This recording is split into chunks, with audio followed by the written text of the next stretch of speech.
மக்களே லைட் எரியுது தெரியும்னு நினைக்கிறேன். ஸோ இப்போ பார்த்தீங்கன்னா நம்ம கொல்லம், அதாவது QLN எக்ஸ்பிரஸ் வந்து கொல்லம்லேருந்து தாம்பரம் கிளம்பிடுச்சு. ஸோ அதனுடைய ஃபஸ்ட்டு ரன் இதுதான் மக்களே. Train number 16102. இதனுடைய ஃபஸ்ட்டு ரன்னா LHB கோச்சில் உள்ள ஃபஸ்ட்டு ரன் மக்களே. ஸோ இன்றைக்கி என்ன இது போட்டு வராங்கன்னு பார்த்தீங்கன்னா வந்து லைக் ஐ திங்க் வேப் 7 தான் நினைக்கிறேன் மக்களே. ஸோ வேப் 7 தான் போட்டு வராங்க. பயங்கரமாக இருக்குது பார்க்குறதுக்கே, பாருங்கள் பிளிங்க் பண்ணுறாங்க. ஸோ வேப் 7 தான் போட்டு வராங்க. ஸோ 16102ஓட ஃபஸ்ட்டு ரன், LHB கோச்சோட ஃபஸ்ட் ரன் மக்களே. பாருங்கள் வேறு லெவலில் இருக்குல்ல.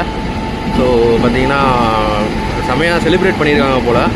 பார்த்தீங்கன்னா இதுதான் வந்து QLN எக்ஸ்பிரஸோட ஃபஸ்ட்டு ரன், அதாவது கொல்லம்லேருந்து தாம்பரம் போகிற ஃபஸ்ட்டு ரன் மக்களே. ஸோ நேற்று வந்து தாம்பரத்துலேருந்து கிளம்புறதோட ஃபஸ்ட்டு ரன் நேற்று பார்த்தோம். ஸோ சூப்பராக இருந்தது மக்களே. ஸோ வண்டியும் அரைவ் ஆகிடுச்சு, வேறு லெவலில் இருக்குது. கோச்சு இன்டீரியர்லாம் பாருங்கள் செம்ம சூப்பராக இருக்குது. ஸோ உங்கள் எல்லாருக்கும் தெரியும்னு நினைக்கிறேன். பாருங்கள் செம்ம சூப்பராக மெயின்டைன் பண்ணியிருக்காங்க இன்டீரியர். ஸோ மெயின்டெனன்ஸை பண்ணியிருப்பாங்க, வேறு லெவலில் பண்ணியிருக்காங்க மக்களே. செம்ம சூப்பராக பண்ணியிருக்காங்க பாருங்கள். ஸோ இங்கேயும் பார்த்திங்கன்னா தண்ணி ஃபில் பண்ணுறாங்கன்னு நினைக்கிறேன். நான் நெக்ஸ்ட் வீடியோவில் அப்டேட் பண்ணுறேன். ஸோ இந்த வீடியோ பிடிச்சிருந்தா லைக் பண்ணுங்கள், கமெண்ட் பண்ணுங்கள், ஷேர் பண்ணுங்கள், கண்டிப்பாக சப்ஸ்கிரைப் பண்ணிக்கோங்க மக்களே.